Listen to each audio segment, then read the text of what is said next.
बिस्मिल्लाहिर्रहमानिर्रहीम। Rabbi ज़िदनी इल्मा।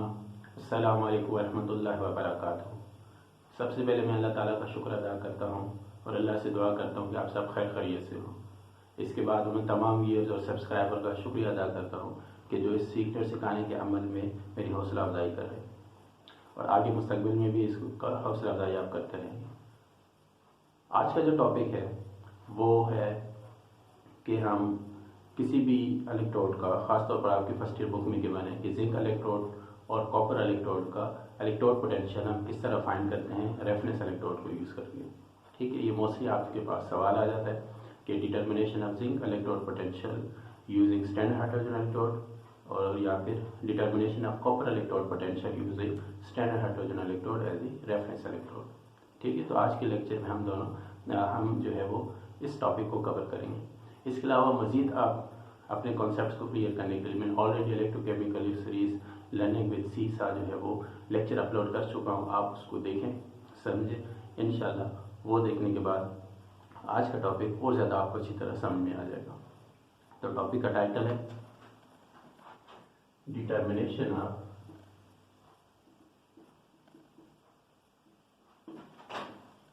Zinc electrode potential using standard hydrogen electrode, standard hydrogen electrode। पहले part में हम जिंक का इलेक्ट्रोड पोटेंशियल फाइंड करेंगे और दूसरे पार्ट में हम कॉपर का इलेक्ट्रोड पोटेंशियल यूज़ करेंगे और उसमें स्टैंडर्ड हाइड्रोजन इलेक्ट्रोड को यूज़ करेंगे। आपके पास ये सवाल आ जाता है तो सबसे पहले आप क्या करेंगे, आप इलेक्ट्रोकेमिकल सेल की डायग्राम बनाएंगे। ठीक है, आप डायग्राम कैसे बनाएंगे कि आप मिसाल के तौर पर आपके पास, क्योंकि इलेक्ट्रोकेमिकल सेल जो होता है वो 2 हाफ सेल्स से मिलकर बनता है और ये दोनों हाफ सेल जो होते हैं वो एक सॉल्ट ब्रिज के थ्रू क्या होते हैं, कनेक्टेड होते हैं, जिसमें KCl जेली क्या होती है, प्रेजेंट होती है। ठीक है, जिसका मकसद क्या होता है कि पूरे सर्किट को कंप्लीट करना होता है। इसके अलावा दूसरी तरफ क्या होता है, प्लेटिनम का ब्लॉक होता है। ठीक है, ये पोटेंशियोमीटर से कनेक्टेड है और यहाँ पर क्या होगा, क्योंकि हम जिंक का इलेक्ट्रोड पोटेंशियल फाइंड कर रहे हैं तो यहाँ पे जिंक का इलेक्ट्रोड होगा। ठीक है, और यहाँ पे क्या हो रहा है, प्लेटिनम ब्लॉक के ऊपर हाइड्रोजन गैस मुसलसल क्या हो रही होगी, उस पर पास की जा रही होगी यहाँ से हाइड्रोजन गैस को, और यहाँ पे हाइड्रोजन गैस का जो प्रेशर है वो 1 एटमॉस्फेयर है और यहाँ पे जो इलेक्ट्रोलाइट होगा वो 1 मोलर H2SO4 है। और इसके अलावा यहाँ पे जो इलेक्ट्रोलाइट होगा वो 1 मोलर जिंक सल्फेट है। ठीक है, 1 मोलर जिंक सल्फेट। तो यहाँ पे आपके पास क्या होगा, ये पोटेंशियोमीटर है।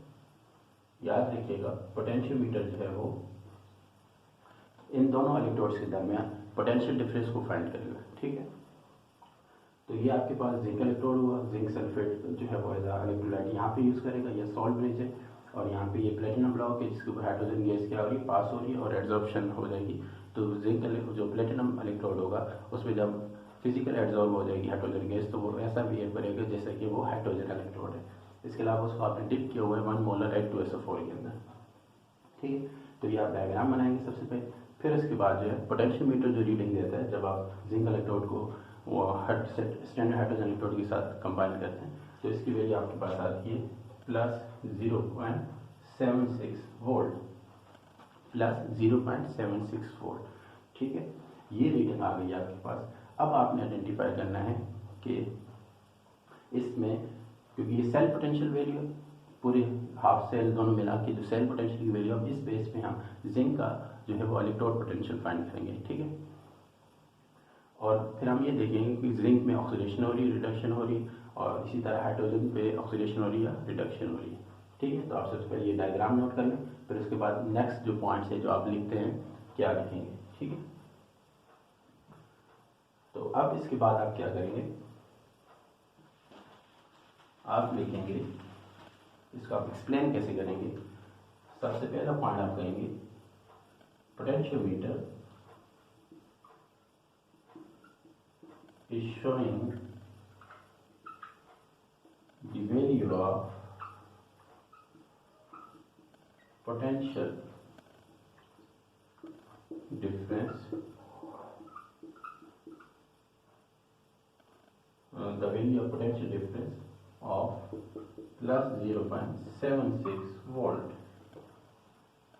ठीक है, सबसे पहले आपने पोटेंशियोमीटर की रीडिंग आपको क्या मिली, प्लस 0.76 वोल्ट। ठीक है, ये पॉइंट आप नोट करें। फिर इसके बाद आप क्या करेंगे, नेक्स्ट पॉइंट जो होगा, galvanometer is showing that the flow of electron is from zinc electrode towards the hydrogen electrode. ठीक है, तो इससे आप डेफिनेटली एक प्रैक्टिकल वर्क है उसमें आप जो है वो आइडेंटिफाई कर सकते हैं। इसलिए यहाँ पे जो वो इलेक्ट्रिकल डिवाइस है गैल्वेनोमीटर जो है वो यूज़ हो रहा है और वो बता रहे हैं कि जो इलेक्ट्रॉन का फ्लो है वो zinc electrode towards the stand hydrogen electrode flow हो रहा है। इससे हमें क्या पता चलता है, इससे ये पता चला है कि जिंक इलेक्ट्रोड जो है is acting as the anode and hydrogen electrode is acting as the cathode. ठीक है, नेक्स्ट पॉइंट आप बताएंगे, ये आप नोट कर लें।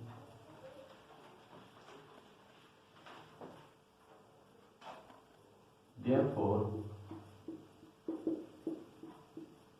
zinc electrode is acting as the anode while the hydrogen electrode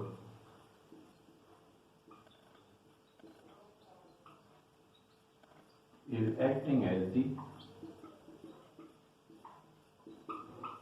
cathode. अब हम इस बात को जानते हैं कि अगर कोई इलेक्ट्रोड एनोड के तौर पर एक्ट कर रहा है तो इसका मतलब एनोड के ऊपर हम जानेंगे कि ऑक्सीडेशन होगी। ठीक है, कैथोड के तौर पर कोई अगर इलेक्ट्रोड एक्ट कर रहा है इसका मतलब वहाँ पर उस कंपार्टमेंट में उस हाफ सेल के अंदर रिडक्शन हो रही है। इसका मतलब है कि जिंक जो है वो वहाँ पे क्या हो रहा है, ऑक्सीडेशन हो रही है और हाइड्रोजन इलेक्ट्रोड के ऊपर क्या हो रही है, रिडक्शन हो रही है। ठीक है, इसको हम कंफर्म करने के लिए हम क्या करेंगे, जिंक इलेक्ट्रोड की वैल्यू फाइंड करेंगे। इसके लिए हम सेल पोटेंशियल की वैल्यू को क्या करेंगे, यूज़ करेंगे।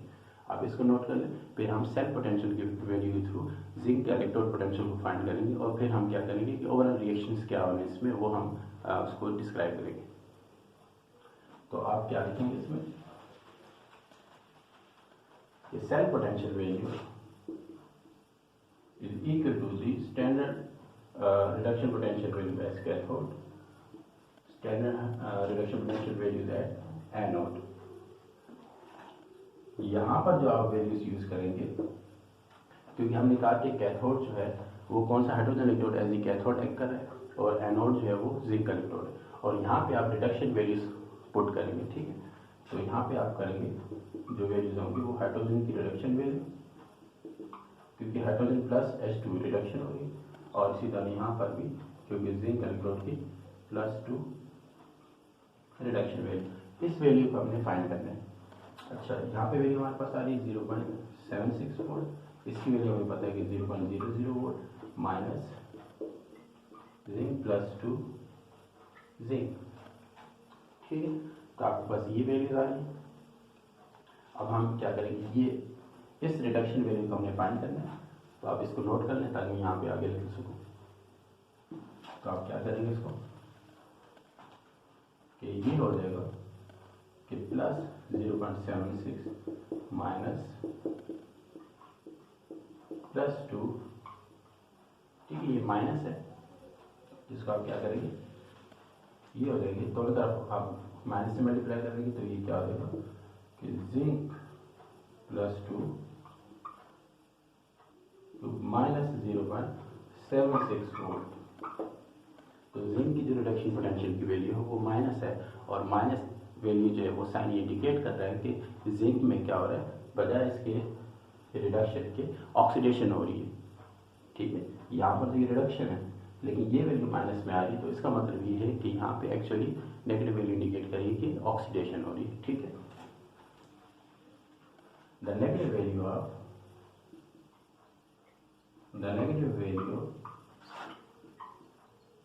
indicates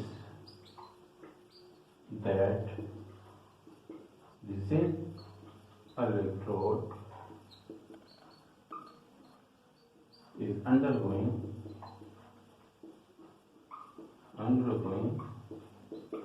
oxidation. ठीक, तो ये नेगेटिव वैल्यू इंडिकेट कर रही है कि ये जो है जो जिंक इलेक्ट्रोड है वो ऑक्सीडेशन उसमें हो रही है। ठीक है, ये पॉइंट आप नोट कर लें। तो नेक्स्ट पॉइंट आप क्या लिखेंगे कि अगर आप इसको इक्वेशन ये लिखेंगे कि आप इसको इंडिकेट करेंगे कि जिंक जो है उसमें क्या हो रही है, ऑक्सीडेशन हो रही है। तो इसकी ये वाली वैल्यू जो हो जाएगी वो क्या हो जाएगी, प्लस 0.76 वोल्ट। ठीक है, और इसके अलावा हाइड्रोजन में क्या हो रही है, हाइड्रोजन में रिडक्शन हो रही है। ठीक है, 2 इलेक्ट्रॉन गेन हो रहे हैं और हाइड्रोजन गैस की फॉर्मेशन हो रही है। ठीक है, और इसकी जो सेल पोटेंशियल की वैल्यू क्या है, 0.00 वोल्ट।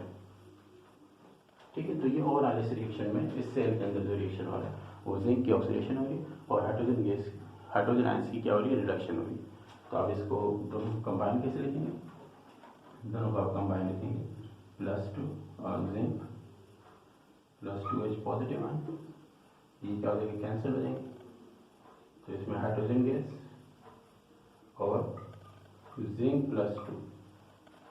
ठीक है, तो ओवरऑल रिएक्शन आपके पास ये है और सेल पोटेंशियल की वैल्यू आपके पास, तभी आप देखें इन दोनों को अगर आप प्लस करते हैं तो ये क्या हो जाएगा,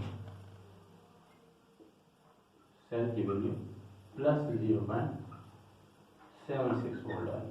ठीक है, अब दोनों को आपने प्लस किया है तो इस वजह से देखो इन दोनों को अगर आप प्लस करते हैं तो वैल्यू यहाँ से भी कंफर्मेशन हो रही है कि सेल की वैल्यू जो है वो पोटेंशियोमीटर की रीडिंग प्लस 0.76 वोल्ट आनी चाहिए। ठीक है, तो ये आपने ओवरऑल रिएक्शन बता दिया। फिर उसके बाद आपको हम कहते हैं सेल नोटेशन बताएं। सेल नोटेशन क्या होता है कि आप दोनों कंपार्टमेंट में जो ऑक्सीडेशन रिडक्शन रिएक्शन होते हैं उनको एक पर्टिकुलर फॉर्म में लिखते हैं। ठीक है, उसे हम सेल नोटेशन कहते हैं, वो हम इसको लिख लेते हैं। आप इसको नोट कर लेते हैं। उसके बाद फिर आपने इन दोनों को यहाँ जमा किया। ठीक है, अब हम नेक्स्ट सेल नोटेशन लिखने जा रहे हैं। सेल नोटेशन कैसे लिखते हैं,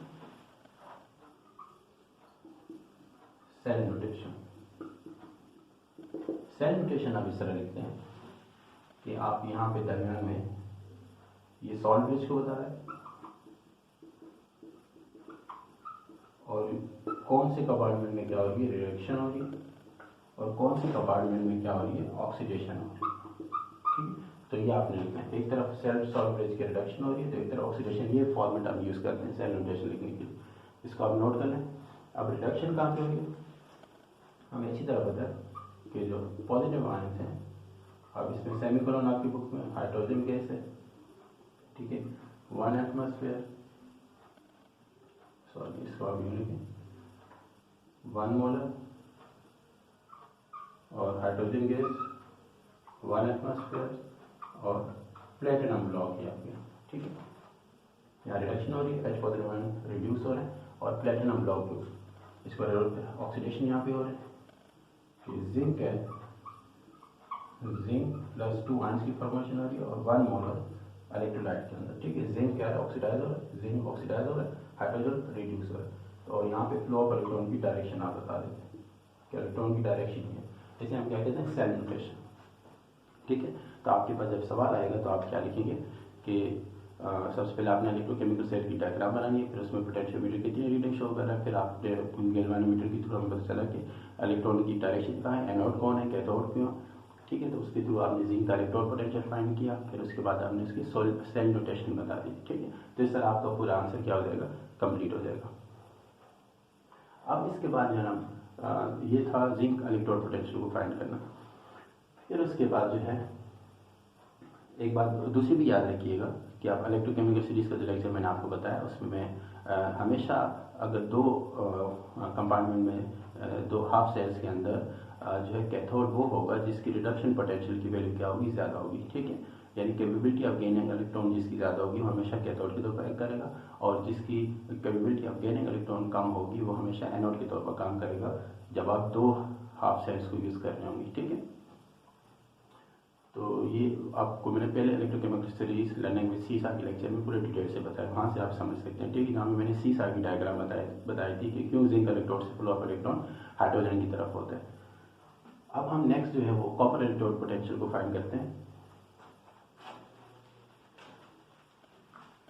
यहाँ क्या चेंज आ जाएंगे, कॉपर इलेक्ट्रोड पोटेंशियल, ठीक। इसमें दोबारा आप क्या करेंगे, वही डायग्राम बनाएंगे। ये आपके पास पोटेंशियोमीटर है, ठीक है। यहाँ पे आपके पास जो है वो इलेक्ट्रोड है, ये आपके पास जो है ये सॉल्ट ब्रिज आप यूज कर रहे हैं, ठीक है। और यहाँ पे आपके पास क्या है, प्लेटिनम ब्लॉक है, और इस पर क्या हो रही है, हाइड्रोजन गैस जो है वो मुसलसल पास हो रही है, ठीक। और ये आगे कनेक्टेड है पोटेंशियोमीटर, ये हाइड्रोजन गैस है 1 एटमॉस्फेयर, ठीक है। यहाँ पे दोबारा 1 बोलो, H2SO4 है, और यहाँ पे अब आपके पास क्या, कॉपर इलेक्ट्रोड है, कॉपर इलेक्ट्रोड, और यहाँ पे आपके पास 1 मोलर कॉपर सल्फेट, ठीक है। इलेक्ट्रोलाइट यहाँ पे KCl है, और यहाँ पोटेंशियोमीटर है। पोटेंशियोमीटर मैंने आपको पहले बताया था कि ये पोटेंशियल डिफरेंस को बताता है। Potentiometer is used to determine potential difference. Potential difference जो है the difference which is due to the gain loss of electron. यहाँ पे क्या हो रहा है, पोटेंशियल डिफरेंस की टर्म जो है वोल्ट की जो है वो पोटेंशियल डिफरेंस की टर्म वहाँ यूज होती है कि जहाँ पे इलेक्ट्रॉन रिडॉक्सिडेशन हो रहा है, यहाँ पे रिडॉक्स हो रहा है, तो हम यहाँ कहेंगे पोटेंशियल डिफरेंस को मेजर किया जा रहा है। यहाँ पे क्या 0.34 प्लस 0.34 वोल्ट हमें पोटेंशियोमीटर जो हमें रीडिंग शो कर रहा है। ये आपने पूरा सेल बना लिया, ठीक है।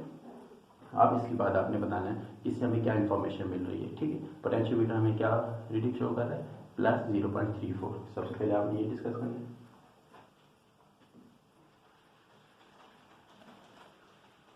आप लिखेंगे potentiometer shows 34 volt of potential difference, ठीक है। ये इलेक्ट्रोमोटिव फोर्स नहीं, ये बल्कि पोटेंशियल डिफरेंस है, ठीक है। इलेक्ट्रोमोटिव फोर्स जो होती है वहाँ पे पोटेंशियल, ये वो पोटेंशियल डिफरेंस है जहाँ पे फ्लो ऑफ इलेक्ट्रॉन नहीं होता है, ठीक है। उस पर भी इलेक्ट्रोमोटिव फोर्स की बेस पे भी हमने फिजिकल पैरामीटर्स फाइंड किए, वो हम बाद में डिस्कस करेंगे, ठीक। यहाँ पे क्योंकि गेन ऑफ इलेक्ट्रॉन हो रहा है, लॉस और गेन ऑफ इलेक्ट्रॉन हो रहा है, तो यहाँ पे जो हमारे पास जो वैल्यू आती है सेल पोटेंशियल, वो पोटेंशियल डिफरेंस की वैल्यू है, ठीक है। तो ये वैल्यू आ रही है plus 0.34। Potentiometer shows plus 0.34 volt of potential difference, ठीक है। अब हम इसके बाद ये लिखेंगे galvanometer shows that the flow of electron is taking place from the hydrogen electrode towards the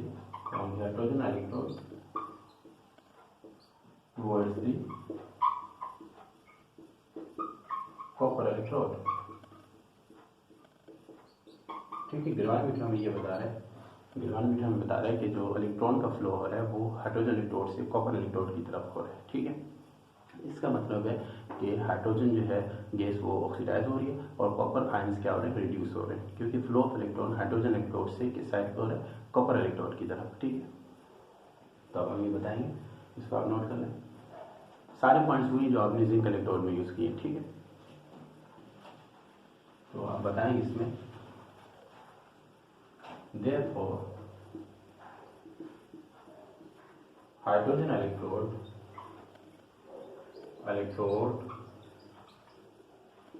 is acting as the anode while the copper electrode is acting as the cathode, यानी कि कॉपर आयंस क्या करें, क्या हो रहे हैं, reduce हो रहे हैं। ठीक है, ये हम आइडेंटिफाई कर लें। अब हम क्या करेंगे, अब हमें पता चल चुका है एनोड कौन सा इलेक्ट्रोड है, कैथोड कौन सा इलेक्ट्रोड है, तो हम सेल पोटेंशियल की वैल्यू के थ्रू कॉपर इलेक्ट्रोड की क्या करेंगे, पोटेंशियल डिफरेंस की वैल्यू फाइंड करेंगे। ठीक है, तो नेक्स्ट है हमारे पास point cell potential equal to potential at cathode, potential at anode. ठीक है, इसकी वैल्यू हमारे पास क्या है, 0.34 वोल्ट। यहाँ पे कैथोड की तरफ कॉपर है, तो आप कॉपर की setting +2 0 -2H positive hydrogen gas. ठीक है, तो इसकी वैल्यू क्या है आपके पास, +2 कॉपर 0.00 वोल्ट और ये +0.34 वोल्ट। ठीक, तो ये वैल्यू आपके पास किसकी आ गई, कॉपर की प्लस की वैल्यू। प्लस वैल्यू हमें बता रही है कि कॉपर में रिडक्शन हो रहा है। ठीक है, जिस तरह पीछे नेगेटिव वैल्यू थी जिससे पता चल रहा था कि जिंक में ऑक्सीडेशन रिडक्शन के ऑक्सीडेशन हो रही है, तो यहाँ प्लस वैल्यू इंडिकेट करेगी कॉपर में रिडक्शन हो रही है। ठीक है, ये 0। अब आप इसको रिएक्शन के फॉर्म में कैसे लिखेंगे, इसको आप नोट करें। रिएक्शन में आप ये बताएंगे कि कॉपर +2 आयंस जो वो इलेक्ट्रॉन के अंदर है गेन कर रहे हैं, और इसलिए जो है इसकी वैल्यू रिडक्शन की वो +0.34 वोल्ट। ठीक, और यहाँ पे आप क्या बताएंगे, हाइड्रोजन गैस जो है वो क्या हो रही है, ऑक्सीडाइज हो रही है 0.000 वोल्ट। अब इन दोनों का सम कर लें तो ये क्या देंगे, कैंसर, तो ये +2 हाइड्रोजन गैस एटॉमिक फॉर्म में जा रहा है और ये हाइड्रोजन आयंस बन रहे हैं, और सेल की जो वैल्यू आपके पास आ रही थी वो +0.34 वोल्ट है। ठीक है, ये आपने बता दिया इस पर। फिर आप इसके बाद सेल नोटेशन बताएंगे, और हमेशा याद रखिएगा कि राइट साइड पे आप रिडक्शन कंपार्टमेंट का सेल रिएक्शन बताते हैं और लेफ्ट साइड पे आप ऑक्सीडेशन बता रहे होते हैं। ठीक, ये आप नोट करें। तो आप दोबारा सेल नोटेशन बनाएंगे। सेल नोटेशन मतलब कि आप जो रिएक्शन हो रहा है रिडॉक्स रिएक्शन, उसको शॉर्ट फॉर्म में कैसे लिख सकते हैं। यहाँ दोबारा आपके पास यहाँ रिडक्शन जिस कंपार्टमेंट में होगी रिडक्शन, ये आपके पास सॉल्ट ब्रिज, ठीक है, और यहाँ पे ऑक्सीडेशन। ठीक है, तो रिडक्शन कहाँ हो रही है, रिडक्शन आपके पास आपको पता है कि +2 1 मोल कॉपर। ठीक है, कॉपर एंड कॉपर इलेक्ट्रोड, और यहाँ पे क्या है, प्लेटिनम इलेक्ट्रोड से हाइड्रोजन गैस जो है जो 1 एटमॉस्फेयर है वो क्या हो रही है, ऑक्सीडाइज हो रही है। यहाँ पे क्या है, वो 1 मोल है, 1 मोलर इलेक्ट्रोड है, हाइड्रोजन गैस ऑक्सीडाइज हो रही है, और फ्लो ऑफ इलेक्ट्रॉन की डायरेक्शन हो रही है। ठीक है, तो ये सेल नोटेशन आपको बता दिए गए, और ये आपको सेल नोटेशन जो है वो क्या होगा आपको आना चाहिए, क्योंकि आपसे MCQs वगैरह में पूछा जा सकता है, और ये बहुत अहम पॉइंट है। Platinum electrode hydrogen gas oxidise हो रही है, कॉपर आयंस कॉपर यहाँ रिड्यूस हो रहा है। ठीक है, तो ये 2 तरह के सवाल आपसे पूछे जाते हैं, determination of copper zinc electrode potential using standard hydrogen electrode. उम्मीद है कि आपको ये समझ में आया होगा, और आपसे ये गुजारिश है कि ख़ासतौर पर ये लेक्चर जो है वो आप फर्स्ट ईयर के स्टूडेंट्स को जो है वो शेयर करें, ताकि वो इस लेक्चर से मुस्तफ़ीद हो सकें। ठीक है, और कोई सवाल आपको समझ में नहीं आता, कोई बात अगर कमेंट्स या कॉन्सेप्ट आपको समझ में नहीं आ रहा, तो आप कमेंट्स बॉक्स में लिख सकते हैं, आप मुझे ईमेल कर सकते हैं। अस्सलाम वालेकुम रहमतुल्लाहि व बरकातहू। अल्लाह हाफ़िज़।